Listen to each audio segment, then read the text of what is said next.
our very, very special edition of Sessa's Corner. At this time, allow me to introduce to you my very special guest. This week, she originally hails from Belleville, New Jersey, but these days she represents all of New Jersey, the one and the only Vivacious Vicious Vicki Andriola! Thank you for a wonderful introduction, if I may. Thank you, Vicki, and welcome to Sessa's Corner. Hell of an introduction, thank you. You are very welcome, and thank you so very much for the opportunity to join me this week on this very special edition of Sessa's Corner. And I tell you, it is an honor and a pleasure to have this opportunity. You know, we go way back, okay? Yep. And, you know, I think I've known you since you were at least, you know, age 7 when you were playing Belleville Recreation, Pee-wee softball, yep. When your mother and father were respectively running the Belleville Recreation softball program back then.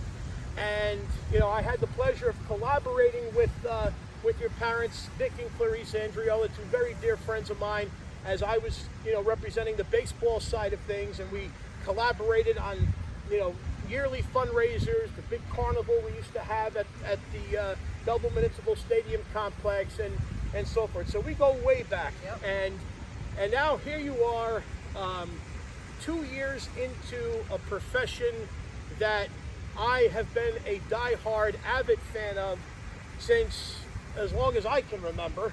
Yeah. You know, so since I was at least 8, 9, 10 years old, give or take.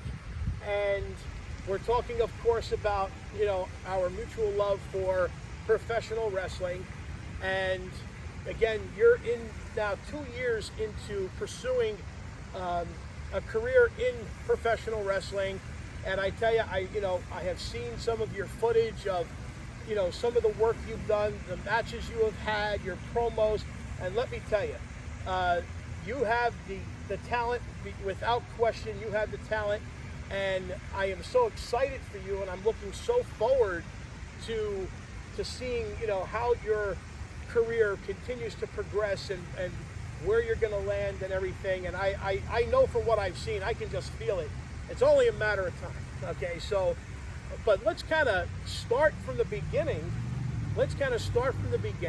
And, you know, and on this beautiful fall afternoon, and we're emanating today from the beautiful Grover Cleveland Park in West Caldwell, New Jersey. And, Vicki, let's start from the top. So, how and when did your love of professional wrestling all begin? Well, it was kind of like brought on to me by my family. Not my parents, because at first they were just like, you're not watching this crap, like this is fake, like what are you doing? Like just completely tried to trash it from a young age. But my sisters and my cousins used to watch regularly. Specifically my sisters though.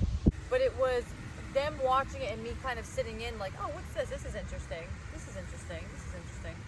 And I kind of just immediately just was like hooked to it. Like the entertaining, the athleticism. I was like 4 or 5. I remember being 4 or 5. I know it's hard to believe, but I do. And I'm like, this is awesome, you know. And from there, I just kept watching, and it was like it just hooked me.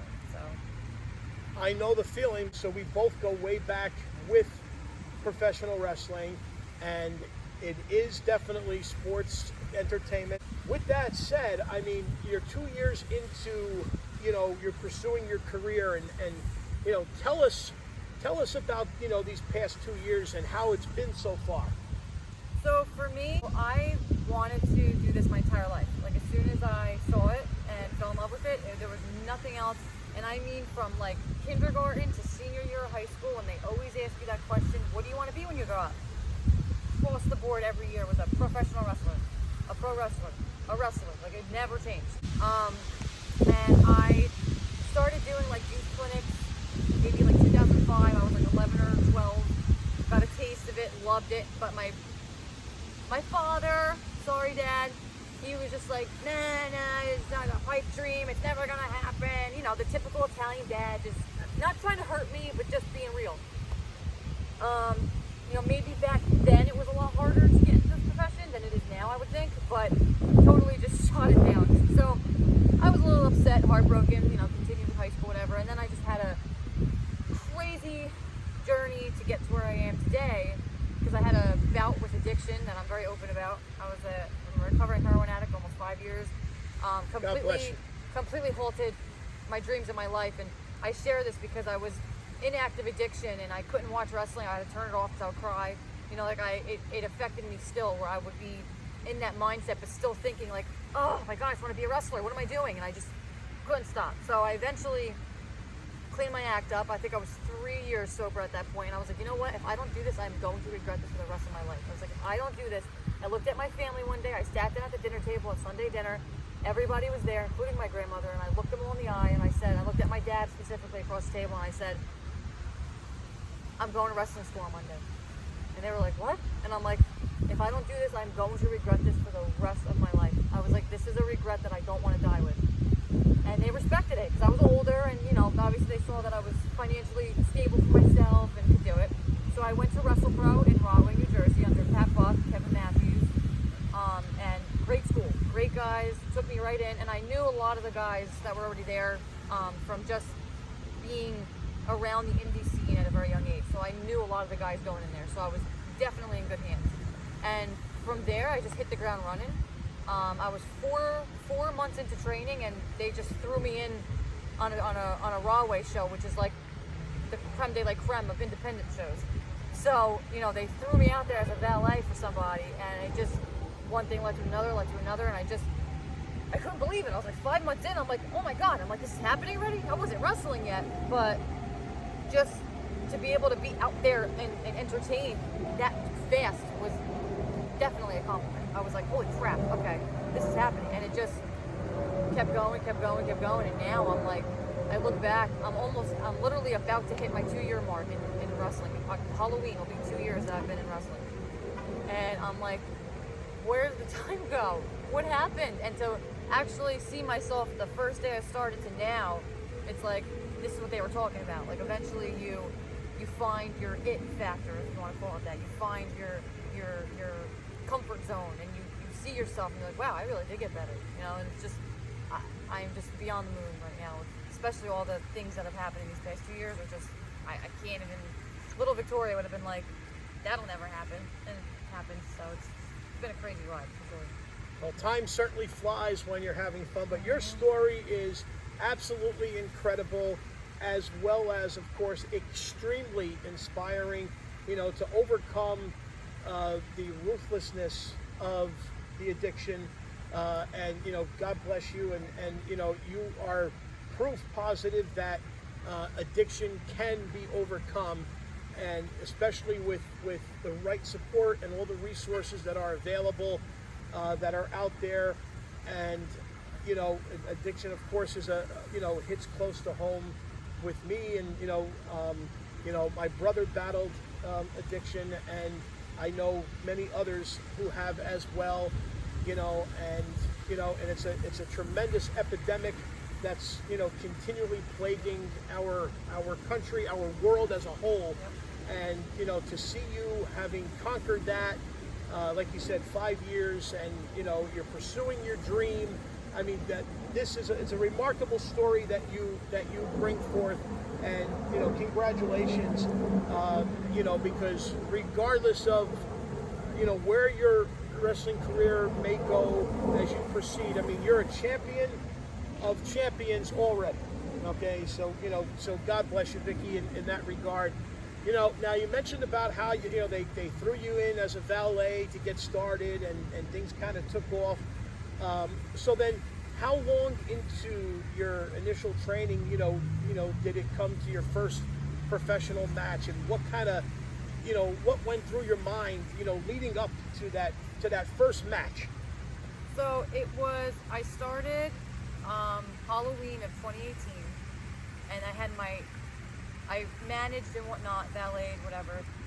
And then my first actual match, it was like a 4-on-4 tag match, which was the right thing to do when you're new and kind of have a lot of people around. It's like more, support essentially. But it was a tag match. I did get the pinfall in that match, so that was cool.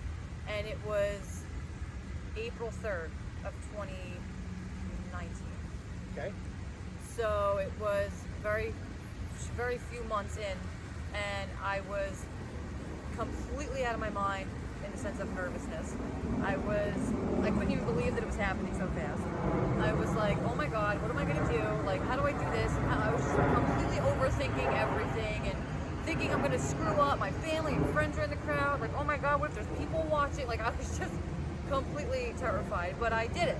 And, it's actually crazy. I've watched that match back a few times, and I'm like, I was so awkward. I was just so awkward, and I didn't have myself yet. I didn't find Vicious Vicky yet or Vivacious yet. I didn't get there. But going into that, I definitely had a lot of support around me, which helped ease a lot of the nerves, for sure.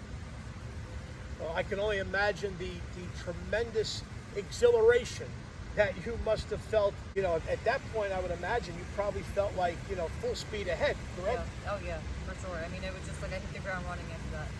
I really did. I was like, this is literally like the coolest feeling in the world. Like, I can't explain it unless you do it or you live it. Like, just your music hits and you're standing behind that curtain and you're just waiting for your cue to go out. And once you go out there, it's like everything that happened or was happening behind that curtain doesn't mean anything anymore. It's like you're just focused on what you're going for now. And it's like kind of like an escape, and it's like a 8 to 10 minute escape from reality, and just being allowed that opportunity so quickly, and having great people around me to coach me and train me and guide me really, really molded me into what I'm becoming today, or what I am today. That's incredible. Now, thanks to you, you provided me with some tremendous video footage of you in action. Take a moment to enjoy the one and only Vivacious Vicious Vicki in action. Mambo Italiano, hey Mambo Italiano, go. You mixed up a Siciliano, all you Calabrese do the mambo like a crazy with it.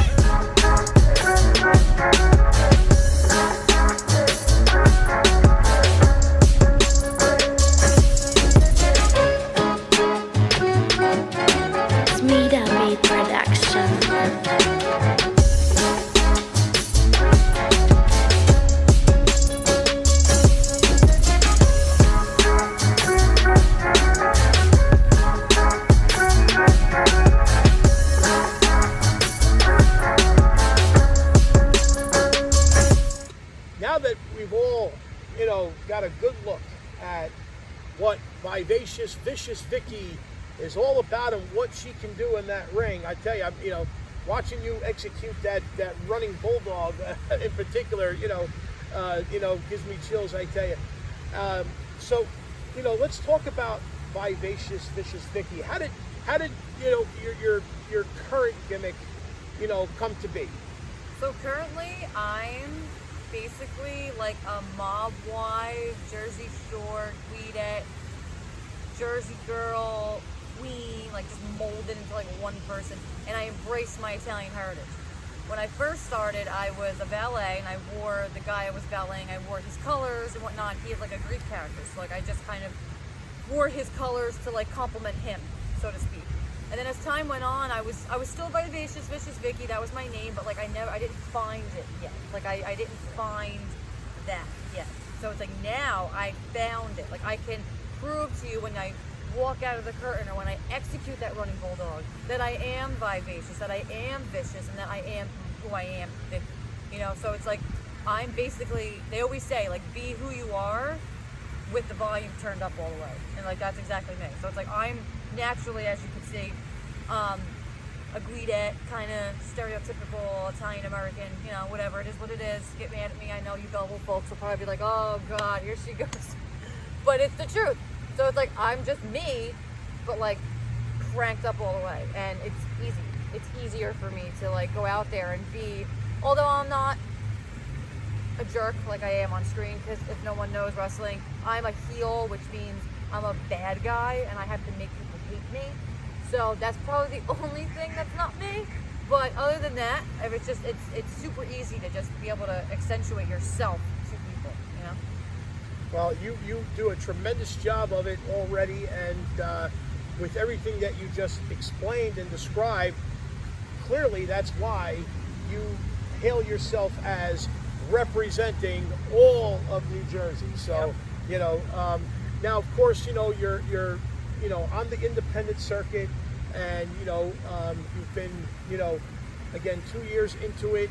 Tell us about some of the other independent promotions that you've had the opportunity to work for. You mentioned the Wrestle Pro, and I know you had mentioned some of our prior conversations. You mentioned about TCW. Tell us more about TCW and what other promotions you have worked for and come in contact with thus far. Yeah, so I have worked for Intense Wrestling Alliance in Nutley, New Jersey. He runs out of the Knights of Columbus on Chestnut Street. Okay. Definitely follow IWA on Facebook. They have great content, and they're coming back soon, October 30th, and we'll be there.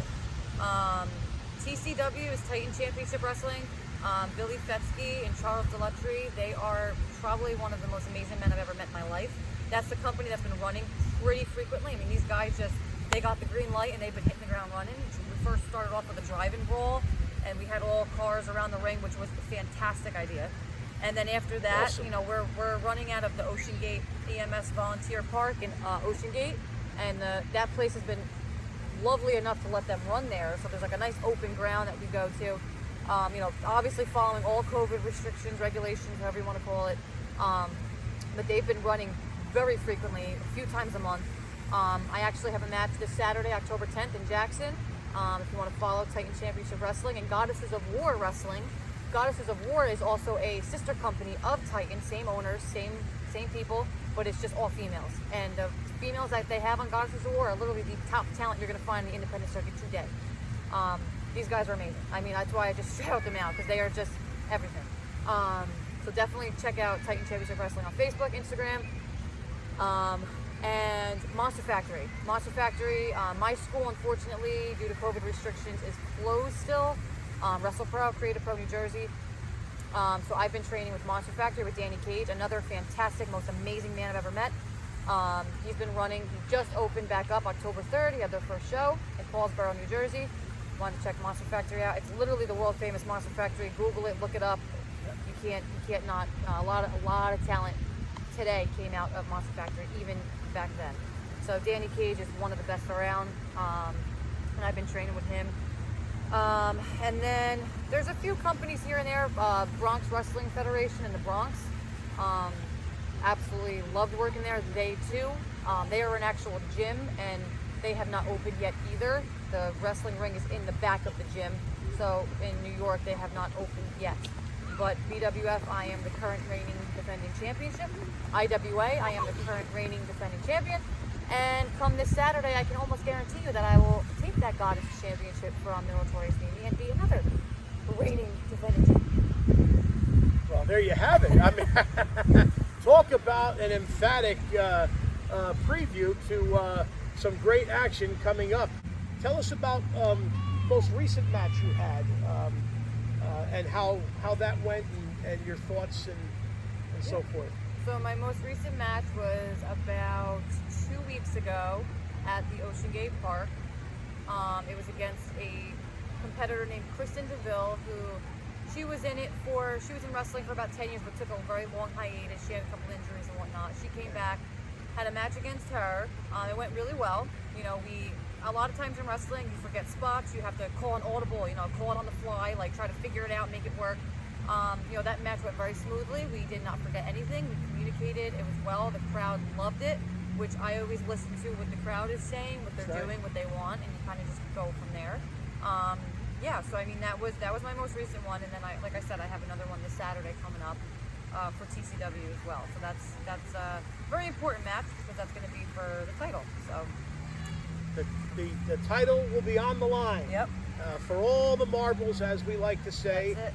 And now, I know that you also had an invitation to the WWE Performance Center, which is the training ground, if you will, for the powerhouse known as World Wrestling Entertainment. Of course, for many years now, it's been the WWE. So tell us about your experience of having been invited to and having attended the legendary WWE Performance Center.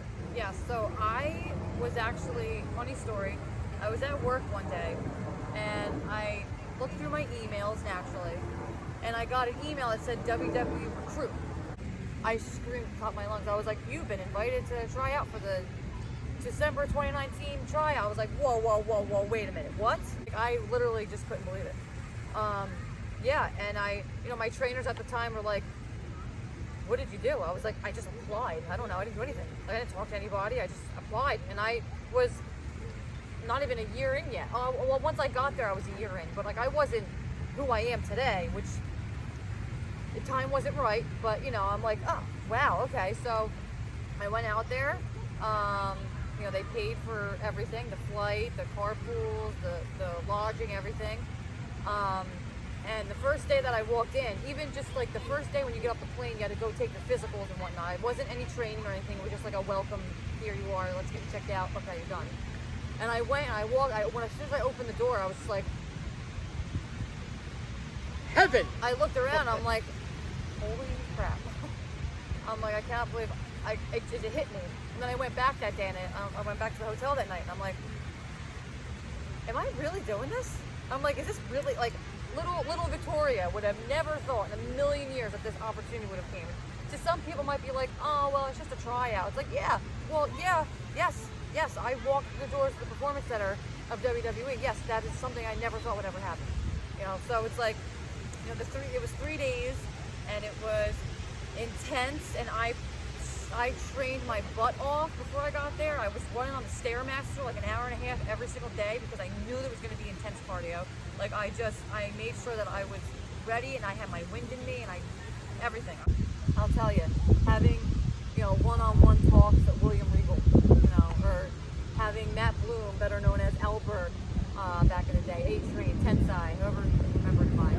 I just having him coach me and look like just everything, just being in that environment and like having those people that you looked up to and you watch and you study and you are reasons that you wanted to keep going in the business. It's like it was just unimaginable, for me. And prior to my tryout, I was 8 months in, and I took a chance on myself and I sent emails out to people in NXT to do extra work. And I did, at 8 months in, get called to go be an extra at NXT. So my first taste was walking in Full Sail, and that was August of 2018. And, I just looking around, the first person to greet me was Road Dogg. I'm like, oh, hello. I'm like Shawn Michaels. Yeah. And this was before I was really like in. So I was still like 8 months in. I'm going like, oh my God. Like, I'm going to see the NXT banners. I'm like, what is my life today? Like, I was just like, it's crazy. And then after that, I got the tryout, and then I did some more extra work. I was on Raw one night, like as an extra, like in that conga line thing. So that was cool. I made sure I was front and center, camera on me. So I mean, it's just been a ride, and now, unfortunately, I'm sure this will lead into our next conversation. Is with COVID, a lot of that just I was up, and then boom. And it wasn't just me. It was a lot of talent that was starting to climb that ladder and getting closer and closer, and then it just all fell down. So it's going to be rough, I'm sure, to get back in the groove of things. That I know, but definitely blessed that I was given that opportunity to perform again, because I can't even explain it. I can't. Well, I would say that I mean it's tremendous accomplishment already for you to have gotten that invitation. The appearance as an extra on Monday Night Raw. Meeting, the Road Dogg, Jesse James, aka Brian Armstrong, and of course the Heartbreak Kid, Shawn Michaels, and who's heavily involved with NXT and NXT, and I think we can all agree, is WWE's best product. But I mean, just you've accomplished so much, so obviously you're going to continue to move forward, and I mean, while I think the answer to this next question is fairly obvious, I'm going to ask it anyway. I mean, your ultimate goal for your pro wrestling career. Lay it out for us. Ultimate goal is obviously WWE. That's the end all be all from pretty sure any independent wrestler ever. But with that being said, I'm extremely open, as I'm sure most people in my shoes are open to other companies. If hypothetically All Elite Wrestling or Impact Wrestling wants to sign me, I'm going to take it because it's a stepping stone to get to where I want to be. It's exposure to get to where I want to end up. Now, moving on from that, what would you say has been the most, challenging aspect of developing a professional wrestling career? I would have to say just like not at first really not knowing what you're getting yourself into and kind of being around people and they always say like the business is funny.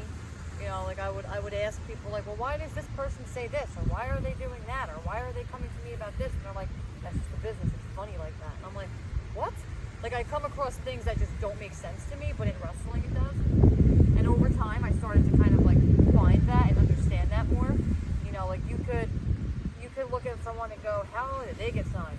I'm not saying that I would do that. I'm saying like a fan could be like, how did that person get signed, but that person didn't? It's like they just had something that you didn't, and that's what I've learned over time. And I also learned the biggest challenge at the beginning for me was like I wanted to do all these crazy moves and cool moves and go crazy.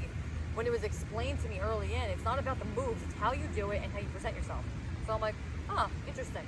So now it's like I could go out there and have them all hate me, boo me, love me, whatever, but I'm not doing anything. I'm just acting. I'm just playing the part. it's the way I'm executing the move. It's the way that I'm presenting myself to the fans that they are reacting to me. It's not, I don't have to do a backflip off the top rope to get the fans to like me. And that's what I always thought going into it, where I'm like, well, I want to do a moonsault, and I want to do this, and everybody's doing all this stuff. I can't do that. And it's like, well, that doesn't matter, because how many wrestlers, female and males, are signed who aren't doing flips? So it's just, that was definitely the biggest challenge for me early in. And now that I've embraced that, it's been a lot easier, for sure. Good, very good. And so let's talk about, with all the matches you've had thus far, if you had to pick out one that would you say has been your greatest match thus far, what comes to mind? Probably like 2 months ago, I had a match against this girl named Mimi, and it was for Titan. And we've worked each other quite a few times, so we have a lot of chemistry together. And we both it was definitely one of our better matches, just everything involved in it, different moves that we whipped out. And just like you can see that we have the chemistry. You can see that it's there. You can see the good guy versus bad guy. You can see the angel and the devil. Like, you can actually see that portrayed, to the fans and whatnot. And I think that, we wrestled each other so many times that we put on a hell of a show after, being locked down and everything. We really just gave it our all. And I know that this Saturday when we do it again, it's going to be even better. I already know that. Oh, I can imagine, and we look forward to that. And chemistry is definitely key. Let me ask you this, and I know this might be tough to pinpoint, but let's give it a shot. Greatest match you've ever seen as a wrestling fan? What sticks out to you? The Rock vs. Stone Cold. That was, just like to see these two guys who are just so good. They were like literally the best at the time. They still are. Obviously, they go down as the greats. It's just, for my generation, those are the guys that I grew up watching. You know what I mean? So that, just the facials, and it wasn't even the moves. As you all know, like Stone Cold does not do a lot. He doesn't do a lot of stuff. He just moves-wise, he doesn't. He's simple. The wrestlers that are like go down as like the all-time greats, I can literally name their comeback. I can name what they're gonna do. It's just, and that's something that was hard for me to understand. But that match, I could watch that over and over and over again because it's just a typical, fight for greatness.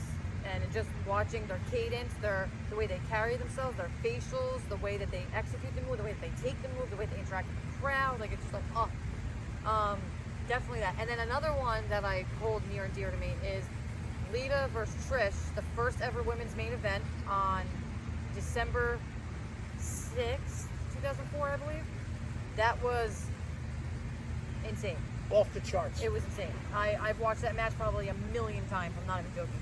Because And again, they didn't do anything crazy, but it's just they, as females, talking to females now, they had the best chemistry two women can ever have, ever, period, point blank, since day one to the very end of their careers. They are real life best friends too, if you don't know that. But Yes. they just had it for each other, and it just worked. Like, that was like one of the greatest female rivals ever, was Lita and Trish. I So, couldn't agree more. Yep. Their matches together were absolutely legendary. There's no ifs, ands, or buts about that. I'm glad you brought that out. You know, you mentioned some of your, you know, some of the guys and gals that you loved watching growing up. But if you had to pinpoint, and I know it's tough, favorite wrestler of all time. Okay, so this is why I asked, because is it just female, male, or just all around forever? Well, no, we could. No, if you want to break it to female and male, let's give us two. Listen, by all means. Okay, so Stone Cold and Lita. Lita, literally since I was like 6, and she just came out with this red hair and red jumpsuit, and I'm like, oh, she's cool. What's she doing? I like this. Hooked me right away. From there, it went to the Hardy Boys. I'm a huge Hardy fan, so if I had to pick all time who like got me into wrestling, it's Stone Cold and Lita. But then the Hardy Boys soon after became the loves of my lives. Like, I have a whole collection in my apartment. I have a bunch of like action figures and whatnot. I collect still, I collect things and whatnot. But on display, I have 3 shelves, and it's all Lita and Matt Hardy and Jeff Hardy figures all over my apartment because they're like my heart and soul. So for me, definitely all of them. Lita, I have her name tattooed on my neck. I love her. I try to look like her, even though I don't at the same time. I'm not trying to copy her completely, but I just feel her. From a young age, I just saw her, and I was like, that's me. I would look at her and go, that's me. She was cool, she was different, and I was like, that's me. And I just connected with her, and I've never, ever felt that way about any other female wrestler, like, to be that close to or feel that connection to. So, yep, those are my picks. Wonderful. Well, great picks they are, to say the least. And, you're going to be hard-pressed to find wrestling fans who do not love Lita, who do not love Stone Cold, who do not love the Hardy Boys. And, and speaking of them real quick, how cool was it, how awesome was it when they made that surprise return to WWE a couple years back at WrestleMania in 2017 I'll be honest, when I knew that there was like a surprise tag team and it was a ladder match, I was just like, no, shit. And then when the music hit, that pop alone, I got the goosebumps. I started crying. I was like screaming. I'm actually a weirdo, and I'll watch like epic moment or epic returns in wrestling all the time just to hear the pop. So do I. And I'll cry. Nothing weird about it at all. I do the same thing. Yeah, and like Edge, when he came back to Royal Rumble, I literally started hyperventilating and fell on the floor. My boyfriend was like, oh my God. Like, I literally started like hysterical because I had no idea. It wasn't even like I had a thought that he would come back. I really didn't. The Hardys, I was like, maybe. I still got nervous, but the pops in wrestling, like, I can't explain it. Yeah, I mean, I can't tell you how excited I am for you. Like I said, I've been following, I follow you on Facebook and Instagram, and I watch as much of your footage as I possibly can. And like I said, I know it's only a matter of time before you get that big break. Whether it's Ring of Honor, whether it's Impact, to start off, or AEW. To me, it's only a matter of time before that big opportunity comes your way. Okay, to take you to the next level of this incredible journey that you're on. Yeah. And I wish you nothing but continued growth and success with pursuing your lifelong dream. And folks, look, that's what life is all about. Pursuing your dreams. Yep. And Vicki is doing that, and she's an inspiration to all of us. And please take note, if you have a dream, it's never too late to pursue it, and whatever it may be, go for it. Yep. Go for it. Now, to kind of bring us to a close, let's take a moment to kind of get to know Vivacious Vicious Vicki on a little bit more of a personal level. So just a couple of quick little things, little tidbits, if you will. Favorite hobby, outside, of course, of wrestling? Probably running. I like to work out. Obviously, I have to be in shape for that, but I like to be outdoors. And I noticed over time that with COVID, having to like work out outside before the gyms came back, I actually really enjoy running outside and just kind of walking outside or being outside. So it sounds stupid, but I like it. Doesn't sound stupid at all. Favorite food? See, the problem is I'll eat anything. Like, I'll literally eat anything. No, but if I had to pick, probably like Mexican. It's a cross between Mexican and Italian. I know it's like a long, far stretch, but yeah. Okay, well, fair enough. Hey, favorite ice cream flavor? Chocolate. Coffee. Chocolate coffee. Okay, Chocolate and coffee. two of the best flavors out there. You can't beat it. Favorite movie? The Mask with Jim Carrey. A classic indeed. I'm a Jim Carrey buff, so that's my favorite. Nothing wrong with that. Last and certainly not least, favorite music? Rock. Hard rock. Heavy metal. New metal. I am across the board a rocker, so yeah. Wonderful, wonderful. Well, Vicki, thank you so much once again for this opportunity to sit down with you on this beautiful, beautiful afternoon. Once again, I wish you continued success on your pro wrestling career. Ladies and gentlemen, this concludes another great special edition of Sessa's Corner. Once again, please like and share the episode from YouTube. If you have not already, please go onto my YouTube channel under Anthony M. Sessa and please subscribe. Thank you all for your continued support of Sessa's Corner. Thank you again, Vicki. And again, everyone, once again, if you have a dream, go for it. Do it. Thank you, folks.